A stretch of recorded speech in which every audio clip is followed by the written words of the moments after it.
오늘 빌립보서 4장은 예수 믿고 믿음으로 사는 성도들이 정말 온전한 믿음 생활을 할 수 있도록, 그러기 위해서 마지막으로 바울 사도가 정말 간절한 마음으로 권하고 있는 아주 우리 신앙생활에 중요한, 또 특별히 교회 공동체에 매우 중요한 메시지, 말씀을 주셨습니다.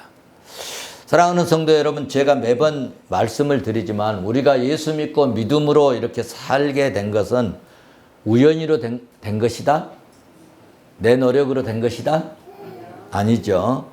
우연히 일어난 일이 아니고 인간을 구원하시기로 예정하시고 작정하신 하나님께서, 그 하나님이 직접 개입하셔가지고 된 일이기 때문에, 그래서 우리 성도들을 매우 존귀한 하나님의 백성이라고 부르는 것입니다. 한번 생각해 보십시오. 우리 교회도 삼성에 다니시는 분이 계시지만 삼성그룹에서 직원을 뽑는다고 광고를 냈어요. 그런데 그 삼성에서 직원을 뽑는다고 하니까 한 2,000명 모였어요. 그 2,000명 중에서 5명 뽑는다. 5명 뽑는데, 그 5명 중에 내가 합격을 했다. 좋아요, 기뻐요, 자랑거리예요. 다 맞아요. 답니까? 얼마나 좋겠습니까? 그런데 말이죠, 만약에 삼성그룹의 회장님이 특별히 김지현을 뽑아와라, 그러면 어떠겠어요? 현수막 붙여야 되지 않겠습니까? 너무너무 특채했다. 회장님이 말이야, 나를 알아줘가지고 특채했다. 그 얼마나 자랑거리가 되겠지 않습니까? 그래서 주변에 자랑하고 그냥 춤이 튀어나오게 얘기를 할 것입니다. 부러움의 대상이 되겠죠. 제가 말씀드리고 싶은 것은, 우리가 구원받고 택함받은 것은 여러분 내 힘으로 된 것이 아니라 천지를 창조하신 하나님께서 직접 저와 여러분을 택하셔서 인간인 우리 마음속에 성령을 부어넣어 주셔서, 할렐루야, 성령 하나님께서 우리의 마음을 움직이게 하시고, 성령 하나님께서 십자가에 달리신 예수 그리스도께서 우리 죄 때문에 죽으셨다고 하는 그 사실을 믿게 하시고, 그분이 우리를 구원하셨다고 믿게 하시고, 그 믿을 뿐만 아니라 신앙의 행동을 하게 하셨다고 하는 사실입니다. 그러니까 우리가 믿고 섬기는 하나님, 우리 주 예수 그리스도를 믿는 이 믿음은 우리의 노력이나 열정으로 되어진 것이 아니고, 오늘 우리가 이렇게 신앙생활을 하게 된 것은 전적인 하나님의 은혜요, 절대적인 하나님의 주권으로 되어졌다는 것입니다.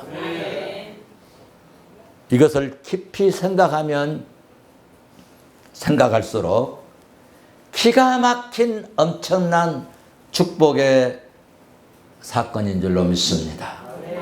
그런데 이 기가 막히고 엄청난 이 하나님의 은혜를 우리는 종종 망각하고 세상적이고 땅의 일을 집중하다 보면 하나님의 그 은혜를 잊어버릴 때가 있다는 것입니다. 오늘 무슨 날이죠? 주일날. 오늘 같은 주일날에도 우리 찬양했잖아요. 온 천하 만민들아 여호와께 찬양할지어다. 온 세계, 온 만물들이, 사람뿐만 아니라 만물들아 여호와를 찬양하라. 이렇게 하나님 앞에 나와 찬양해야 되는데, 오늘 또 오늘 또 자기 일 보러 간 사람, 또 육체를 따라간 사람, 땅의 일을 하고 땅의 사람들하고 어울려 있는 사람들도 있다는 것입니다. 우리는 지난주에 빌립보서 3장 19절에서 땅의 일을 생각하는 자들은 십자가에 뭐라고 그랬죠? 십자가에 온수로 행하는 자라.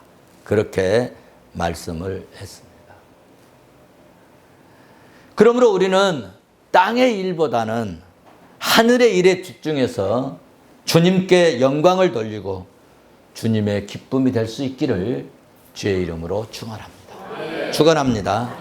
믿습니까? 사랑하는 성도 여러분, 그런데 우리가 이렇게 하나님의 은혜로 예수 믿고 믿음으로 사는데 어떤 때는 예기치도 못한 여러분 어려움이 있고 때로는 정말 고통스러운 그런 문제가 발생을 합니다. 심적 고통, 때로는 정말 물질적인 어려움, 어쩔 때는 육체적인 사고, 때로는 질병으로 고난을 다른 사람들에게 말하기도 불편하고 곤란한 그런 일을 겪을 때가 있다는 거예요. 이럴 때 아니 내가 그래도 믿음 생활 한다고 했고 뭐 11조도 하고 주일 성수도 하고 나름대로 신앙생활 잘하는데 왜 이렇게 어려움이 있을까? 이럴 때 나에게 왜 이런 어려움이 오지? 왜 우리 가정에 이렇게 고통스러운 문제가 발생하고 일어났지? 그래서 신앙이 흔들리기도 하고 회의적인 생각이 들 때도 있다는 거예요. 목사님 저에게도요, 회의적인 막 생각이 사탄이 싹 넣어줄 때 있어요. 아니 내가 이렇게 열심히 하고 정말 이렇게 주님 의지하고 정말 믿음으로 살려고 이렇게 하고 내 인생을 다 주님께 드린다고 드리고 그런데도 이 정도밖에 안 되냐, 그런 생각이 들 때가 있어요. 그런데 성도 여러분, 우리의 이 어려움을 통해서, 우리의 이 고난을 통해서 내가 있어야 할 곳으로, 내가 있어야 할 자리로 우리를 움직이게 만드는 계기나 움직일 수 있는 동력이 그 고난을 통해서 일어난다는 거예요. 할렐루야. 시편 119편 71절에서 그렇게 말씀합니다. 시편 기자 다윗이 고난당한 것이 내게 뭐라? 유익이라. 고난당한 것이. 아니 여러분, 고난당한 것이 어떻게 유익이 될 수 있습니까? 그런데 그 뒤에 그 고난 때문에 어떤 일이 발생하느냐, 이것이 중요하다는 거죠. 그래서 시편 기자는 고난당한 것이 나에게 참 유익했다. 여러분 오늘 좀 어려움이 있습니까? 내가 마음대로 풍성하게 뭐 할 수 없는 이런 어려움이 있어요? 남들에게 정말 말할 수 없는 아픔이 있습니까? 고통이 있어요? 잠 못 이룰 수 있는 이런 일들이 혹시 있나요? 괴로움이 있어요? 오늘 말씀을 들으시고 은혜 받으시고 승리하시기를 바랍니다. 야곱을 봐보세요. 야곱은요, 장자권을 얻기 위해서 아버지에게 축복 기도를 받습니다. 장자에게만 주는 축복 기도를, 안수 기도를 합니다. 지금은 막 문서로 하지만 이 족장 시대에는 기도로 그것이 인정되는 거예요. 그런데 에서는 이 팔뚝에 막 털이 많이 털이 많이 나요. 그래서 그 어머니가 이게 해준 양털을 털처럼 해가지고 아버지한테 가가지고, 아버지 내가 장남입니다. 에서요. 아버지를 속이고, 그런데 속아준 겁니다, 아버지가. 여러분, 그래도 한 20년 같이 살았는데, 아니, 은국이 목소리 모르고 천국이 목소리 모르겠습니까? 안 그래요? 안 그래요? 안 그래요?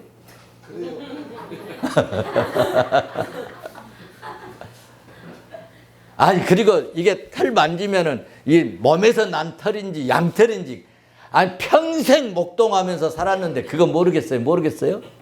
알아요. 속아준 겁니다. 어쩔 때 목사도요, 알면서 속고 모르면서 속아주는 거예요. 아멘 하잖아요. 아멘 소리를 크게 하잖아요. 그래서 아버지를 속이고 장자권의 축복을, 여러분, 축복 기도를 받았다가, 이 축복 기도 받은 이 사건으로 인해서 사냥 갔다 온 형이 말이죠, 아버지한테 동생이 축복 기도 속이고 받았다고 그러니까 뚜껑이 열려버린 거예요. 이 새끼 죽여버려야 되겠다. 칼을 간 거예요. 그것을 본 어머니가 큰일 났다. 저 애서 성격도 급하고 저 성격 막을 수도 없고 큰일 났다. 그래서 야곱에게, 야곱아, 빨리 도망가라. 어디로 도망가요? 야, 삼촌네 집으로 가라. 애산촌 집으로 가. 나반 집으로 도망을 가서, 아마 도망갈 때 다리야 나 살려라 하고 갔겠죠. 그래서 삼촌 나반의 집으로 도망을 갔었잖아요. 그래서 여러분, 야곱은 이 사건 이후로 정말 부모님을 떠나서, 자기 고향을 떠나서, 자기 집을 떠나서, 여러분, 그 뒤로 어머니를 보지를 못했어요. 불행하잖아요. 그러니까 여러분, 웬만하면 거짓말하지 말아야 돼요. 웬만하면, 옆 사람에게 합시다. 웬만하면 거짓말하지 맙시다. 이 거짓말 때문에요, 그렇게 사랑받았던 이 아들, 그 어머니의 극진한 그 사랑, 오직했으면은 그 축복권을 그 야곱에게 주려고 얼마나 사랑했으면 그렇겠습니까? 그 사랑을요, 더 이상 받지 못하고, 이제 어머니가 장사를 지내는 때도 가지도 못하고 삼촌네 집에서 살았습니다. 그래서 20년 동안 이제 삼촌네 집에 살았는데, 본래 야곱은 그러니까 삼촌네 집에서 살아야 되는 것이 아니라 야곱이 살아야 할 것은 어디냐 하면은 가나안 땅이에요. 가나안 땅. 그런데 라반의 집에서 20년 동안 살았다는 거예요. 그러므로 하나님은 이 야곱을 다시 가나안 땅으로 돌려보내야 되는데 갈 생각도 않고 또 갈 마음도 생기지도 않아요. 왜? 거기 가면은 형이 죽여버린다고 하니까 갈 생각 자체도 안 합니다. 그래서 하나님은 역사하시기 시작하는데, 삼촌 나반을 통해서 막 거짓말도 하게 하고 핍박도 하게 하고, 그래서 도저히 내가 이 집에서는 도저히 같이 살아서는 안 되겠다는 생각을 갖게 하는 거예요. 그 핍박이, 그 괴로움이 나반 삼촌 집을 떠나 가나안으로 가게 만드는 동기를 유발하게 되었다는 것입니다. 그러니까 다시 말씀드리면, 어떤 때 핍박과 고난은, 어떤 일의 실패는 하나님의 쓰실 자리로 나를 이동시키는 계기가 된다는 것입니다.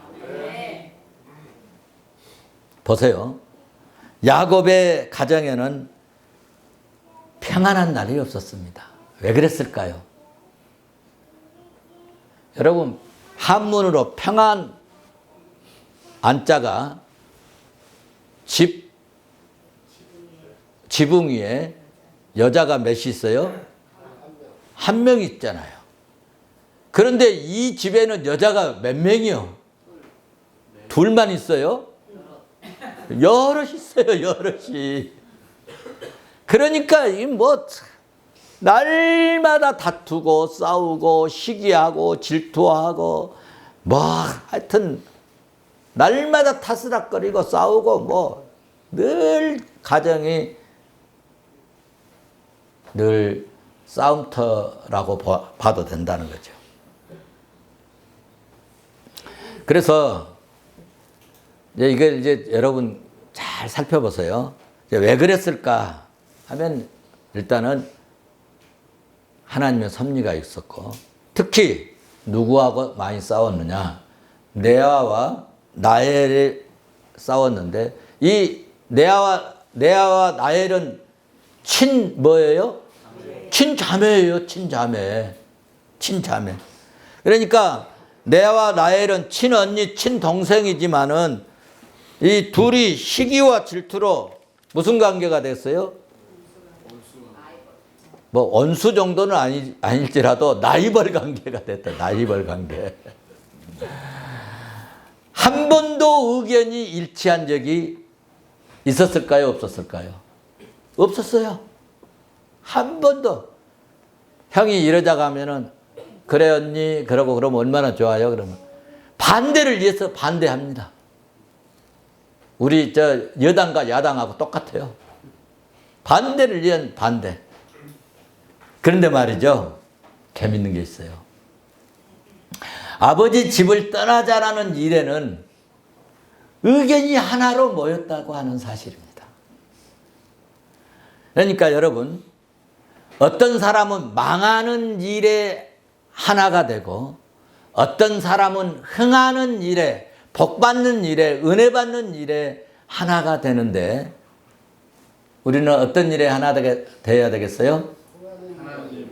하나님 일하고 복받는 일에, 축복으로 가는 일에 하나가 될 수 있기를 바랍니다.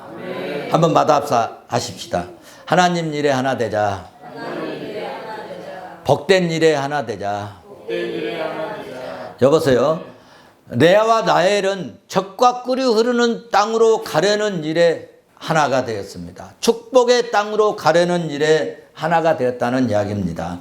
이런 이야기가 어디에 나와요? 창세기 31장 15절 16절에 나와요. 15절 보면 둘이 딱 얘기합니다. 그동안에는 그렇게 장모님 말씀대로 원수처럼 라이벌 관계가, 지금 15절에서 아버지가 말이야. 우리는 너도 나도 그 말이잖아요. 복수니까. 우리를 팔아먹었다. 그리고 그 판 돈으로 우리 주는 게 아니라 아버지가 우리 팔아먹고 다 아버지가 먹어버렸다. 아버지가 우리를 옛날에 성경에는 외인처럼 여겼다 그러는데, 이번에 번역한 성경에는 외국인처럼 여기는 것이 아니냐. 아버지 참 나쁜 사람이다. 둘이 속닥속닥 합니다. 그리고 16절에 가서 그렇게 말합니다. 하나님이, 드디어 하나님이 나옵니다.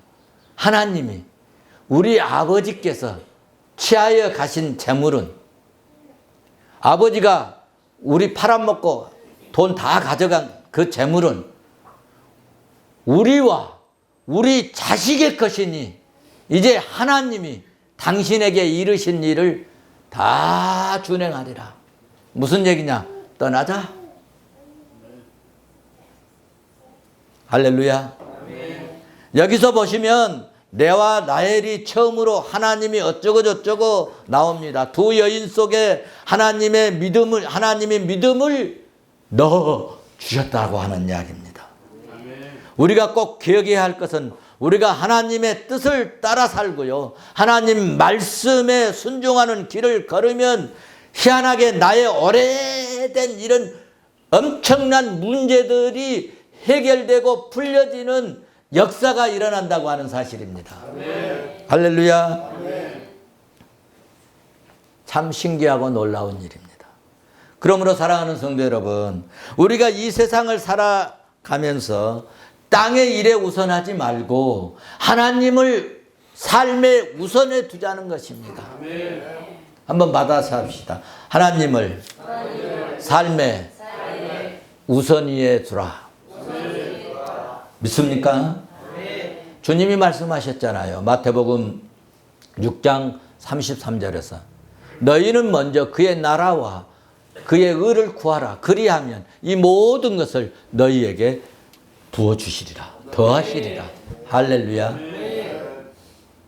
그렇습니다. 우리가 하나님의 일을 삶에 우선에 두면, 그러면 내 삶의 어려운 문제, 내 인생이 여러분 고질적인, 내 인생의 이 고질적인 문제들을 하나님이 해결해 주실 줄로 믿습니다. 믿습니까? 아멘입니까? 이런 측면에서 오늘 본문 4장 1절 말씀을 보시면 우리 성도들은 너무너무 존귀하기 때문에 뭐라고 표현했느냐? 기쁨이요. 나의 기쁨이요. 나의 면류관인 사랑하는 자들아. 이와 같이 어디에 서라? 주 안에 서라. 주 안에 서라. 우리가 세상적인 눈으로 보면 성도들, 교회 다니는 성도들, 그리고 목사님, 세상적으로 눈으로 보면요, 참 바보스럽게 보이고 어리석게 보여요. 그래요, 진짜. 별 볼 일 없는 사람이고, 그러나 흥과 티가 많은 사람입니다만, 그러나 하나님의 눈으로, 영적인 눈으로, 신령한 눈으로 보면 여러분 한 사람 한 사람 한 사람이 그 가치는 대단하고 측량할 수가 없어서 주님이 표현하기를 천하보다 귀하다고 그랬습니다. 아멘. 믿습니까? 아멘. 천하보다 귀한 생명인 줄로 믿습니다. 아멘. 우리는, 성도들은 하나님께서 직접 택함을 받은 사람이고 하나님께서 직접 구원해 주신 사람이고, 우리 성도들은 하나님께서 직접, 하나님과 직접 대화할 수 있는 특권을 가진 자들입니다. 할렐루야. 아멘. 옛날에는요, 제사장들을 통해서, 제사를 통해서 양을 잡아서, 그리고 어려운 일이 있으면, 문제 있으면, 고통당할 일이 있으면, 죄 지었으면 제사장에 고해서 제사장이, 그런데 지금은 신약시대는 여러분 이 흐름을, 영적 흐름을 알으셔야 돼요. 신약시대는 여러분 너희가 성령으로 우리 속에 있으니까 성령으로 직고하리라. 직접 고해라. 직접. 그래 여러분의 기도를 하나님 들으신다. 직고. 그래서 사도 바울은 빌립보 교인들에게 나의 기쁨이요. 정말 너희 성도들이 정말 면류관이다. 지칭을 했습니다. 사도 바울은 이 어려운 때 주의 몸된 교회를 세우고 전도하고 복음을 증거하는 믿음의 이 동역자들이 복음 사역에 힘쓰는 성도로 변화되는 것을 매우 기쁘게 여기고 그들을 존귀한 자로 여겼다는 거예요. 저도 마찬가지입니다. 교회에서 어떤 분이 더 존귀하냐? 열심히 봉사하고 헌신하신 분. 우리 교회에서도 주의 몸된 교회를 세우고 복음과 사역에 힘쓰는 자, 우리 교회의 기쁨이요 존귀한 자로 여김받게 될 줄로 믿습니다. 여러분 무엇이 어쩌고 저쩌고 무엇이 이래야 되고 그것도 좋은 의견이지만 그런 사람이 존귀하지 않아요. 저에게는. 여러분 은혜가 필요할 때가 있어요. 은혜가. 법 위에 은혜가 있는 거예요. 여러분 그거 생각해 보세요. 이 뭐 형상을 만들거나 뭐 그걸 섬기지 마라고 그랬잖아요. 그런데 불뱀이 나와서 막 물어서 막 죽여가잖아요. 그때 모세가 하나님 내가 이 백성들 끌고 왔는데 여기서 불뱀 물려서 다 죽으면 나 어떻게 하란 말입니까? 그래 하나님께 그때 하나 사인을 주셨잖아요. 뭐 하라고 그랬죠? 놋뱀을 달아서 장대에 달아라. 아니 놋뱀을 우상인데요. 그러지 않았어요. 하나님이 말씀하니까 놋뱀 달아서 들고 백성들에게 쳐다보라고 그랬습니다. 쳐다보는 자는 어땠어요? 다 살아나는, 회복되는 신기하고 놀라운 역사가 일어났다는 거죠. 그러니까 여러분, 어쩔 때는 법보다 하나님의 말씀, 은혜가 그 위에 있다는 거예요. 그걸 믿으세요. 진리가 아닌 것은 여러분, 우리가 좀 고쳐서 쓸 수도 있고, 또 이렇게도 할 수 있고 저렇게도 할 수 있고, 그것을 항상 융통성을 가질 수 있기를 바랍니다. 우리 성도들은 그런 성도 되시기를 주의 이름으로 축원합니다. 그래서 특별히 힘과 정성을 이렇게 주의 몸된 교회를 위해서, 또 우리가 복음화를 위해서, 또 특별히 우리 교회 경찰 복음화 선교를 위해서 이렇게 힘과 정성을 쏟고 기도하는 우리 푸른성교회 성도들 한 분 한 분이 진주요 보석 같은 보화인 줄로 믿습니다. 이런 귀한 분들을 잘 깨닫지 못한 사람들이 있는데, 이런 귀한 존귀한 분들을 깨닫지 못하는 그런 유감스럽게도 빌립보 교회 안에서도 있었다는 거예요. 그래서 빌립보 교회 안에 특별히 이 유오디아라는 여성과 순두계라는, 이 요즘 우리로 말하면은 권사님들 두 분이 있었나 봐. 이분이 교회에서 열심히 일을 하는 거야. 막 충성스럽게 열정적으로 하는 거야. 그런데 매우 적극적이고 주의 일을 대단히 열심히 했는데, 그런데 문제는 이 두 여성이 교회 일을 열심히 하다가 둘이 의견 충돌이 생겼다는 거예요. 그래서 마음이 상해서 다투게 되니까 교회에 어려움이 발생했다는 겁니다. 보통 교회에는 여성들이 중요한 역할을 감당합니다. 그런 이유 중에 하나는, 제가 이 심리상담학 공부하면서 또 신학생들 가르치기 위해서 공부를 좀 했는데, 공부하면서 그거 알았는데, 여성들은 무슨 얘기를 하면 주로 이렇게 메시지를 하고 말씀을 증거하잖아요. 그러면 막 머리를 잘 안 굴린대요. 어디로 받느냐 하면 마음으로 받는데요. 그런데 남성들은 어디로 받느냐 하면 머리로 받아. 그 생각을 해. 그래가지고 생각에 이거 아니야, 이거 안 돼, 저거 아니야. 그 목사님 지금 말이지, 저거는 아니야, 나하고는 안 맞아. 해가지고 가슴으로 이게 내려와야 되는데 가슴까지 안 내고 머리에서만 있는 거야. 그러니까 뜨거움이 안 생겨, 열정이 안 생겨, 사명감이 안 생겨. 우리 푸른성교 성도들도 머리로만 믿지 말고 가슴으로 믿어서 뜨거운 신앙, 긍정적인 성도가 되시기를 주의 이름으로 축원합니다. 축원합니다. 어쨌든 유오디아와 순두계라는 두 여인 때문에 교회가 좀 냉랭해지고 쌀쌀해지고 이제 파생이 생기니까 오늘 본문에서 사도 바울이 권면을 한 것입니다. 권면의 내용이 뭐냐? 주 안에서 같은 마음을 품으라입니다. 한번 받아서 합시다. 주 안에서 같은 마음을 품으라. 여러분 본문 1절 끝부분에 보면 사랑하는 자들아 이와 같이 주 안에서 살아. 2절 보시면 내가 유오디아를 권하고 순두계를 권하노니 주 안에서 같은 마음을 품으라. 아멘. 할렐루야. 아멘. 성도 여러분, 신앙생활 하다가 믿음의 열기가 식어지면요 자꾸 어떤 신앙으로 바뀌어지냐면 머리로만 받는 신앙이 생겨요. 머리로만 생각하고 그러면 나타나는 현상이 있는데 본인의 개성이 탁 튀어나와요. 머리로만 믿으면. 머리로만 말씀을 받으면 자기의 개성이 탁 튀어나온다는 거예요.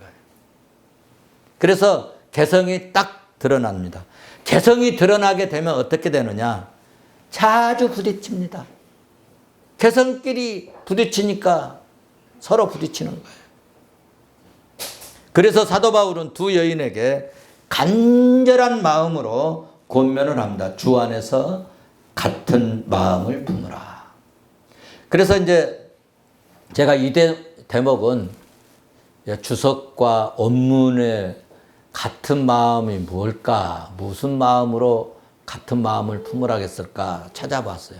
같은 마음으로 품으라는 말은 상대방에게 내 자신을 좀 맞추려고 노력하는 마음이라는 거예요. 같은 마음이 뭐라고요? 상대방에게 내 자신을 맞추려고 하는. 그래, 나 조금 이런 점도 있지만, 그래, 네 말이 옳다. 그래, 네가 하자간 대로 할게. 이렇게 해주는, 서로가 그러면 어떠겠어요? 굉장히 좋아지겠죠, 분위기가. 자신은 꼼짝도 하지 않고, 이건 주석에 써진 말이에요. 자신은 꼼짝도 하지 않고 상대방에만 이거 해라 저거 해라 상대방에만 맞추다 보면 감정이 상하게 된다. 우리 교회는 그런 분이 없어서 참 감사한데, 여러분, 우리는 오늘 본문 말씀을 잘 가슴에 좀 담았어. 머리로만 생각하지 말고 가슴에 담았으면 좋겠어요. 상대방을 이해해주고 맞추려고 하는. 그래서 오늘 사도 바울이 간절하게 부탁을 하는 것입니다. 사랑하는 성도 여러분, 우리 푸른성교회 성도들은 예수 안에 같은 마음을 품을 수 있기를 바랍니다. 이런 마음을 여러분도 같이 품었으면 좋겠습니다. 빌립보서 1장에서 말씀했습니다. 27절에 오직 너희는 그리스도의 복음에 합당하게 생활하라. 합당하게 생활하라. 이는 내가 너희에게 가보나 떠나 있으나 한 마음으로 서서 한 뜻으로 복음의 신앙을 위하여 협력하라. 이렇게 메시지를 전달하고 있습니다. 무슨 말씀이에요? 복음을 위해서, 주를 위하여, 교회를 위해서, 하나님 나라를 위해서 한 마음으로 한 뜻이 되라는 말씀입니다. 여러분, 왜 복음화 사역을 위해서 협력하기 위해서 우리가 하나 되어야 됩니까? 주님이 그 일을 기쁘게 여기시기 때문입니다. 제가 목회해 보니까요, 크게 헌금을 안 하셔도 주의 일, 교회 일에 여러분 관심 가져 주셔도 그것만으로도 감사하더라고요. 그것만으로도. 우리 푸른성교회는 주 안에 하나 되십시다. 우리 교회야 뭐 하나 되고 있지만 달리는 말에 채찍을 가한다고. 우리 푸른성교회는 주 안에서 하나 됩시다. 믿음으로 하나 되고 은혜로 하나 되고 한 마음으로 협력자가 되어 주시기를 간절한 마음으로 주의 이름으로 축원합니다. 부탁을 드립니다. 어떻게 하나 될 수 있을까요? 주 안에 서면 가능합니다. 1절 말씀 끝에서 말씀했었잖아요. 주 안에 서라. 주 안에 서라. 여기서 서라.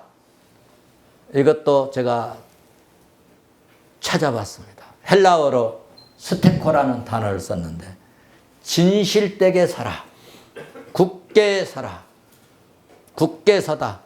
그런데 진실되게 서고 굳게 서다, 이 의미를 해석을 거기다 해놨는데, 전쟁이 일어났어요. 전쟁이 일어났는데 우리 적군에게 공격을 해옵니다. 잘못하면 내가 죽게 생겼어요. 죽게 생겼는데 죽게 생겼다고 위험하다고 보초병이 도망가 버리면 어떻게 되겠어요? 안 되겠잖아요. 혹시 죽을지언정 보초 서면서 계속 연락을 하든지 무전을 하든지 뭐 비상벨을 누르든지 해서 상황을 연락을 취해야 된다는 거예요. 이렇게 전정시 이런 이 스테코, 다시 말해서 초소에서 숨거나 도망가지 않고 계속해서 서 있는 이런 상태를 표현하는 단어를 스테코라고 하는 단어를 썼다는 거예요. 그러니까 교회가 힘들다고, 교회가 어려워졌다고, 또 주의 일 하기가 너무 내가 고단하다고 피하고 도망가고 십자가 나 못 지겠다고 이렇게 숨고 도망가고 그리하면 안 된다는 이야기입니다. 이런 성도들이 굳게 서 있는 이런 성도들이 사역의 협력자요 동역자인 줄로 믿습니다. 이렇게 주 안에 굳게 서고 교회를 세우는 일에 협력자가 되고 믿음의 동역자들의 그 이름이 어떻게 되느냐? 생명책에 기록된 줄로 믿습니다. 오늘 3절에 그렇게 말씀하고 있습니다. 나의 동역자들을 도우라. 그 이름들을 소개하고 그 사람이 어디에 기록되었다고요? 생명책에 있느니라. 아멘. 제가 지난 주일에도 천국에 들어갈 자에 대해서 말씀했습니다. 계시록 21장 27절에 오직 어린 양의 생명책에 기록된 자들만이 하나님 나라의 천국에 들어가리라. 아멘. 말씀했는데 여러분 굳게 서면 생명책에 들어가는 복에 복된 성도인 줄로 믿습니다. 아멘. 우리의 섬김이 하늘의 해같이 빛나고 정말 우리가 진실되게 스테코 어떤 상황에서도 움직이지 아니하고 스테코 좌로우로 치우치지 아니하고 그런 분은 생명책에 기록된 줄로 믿습니다.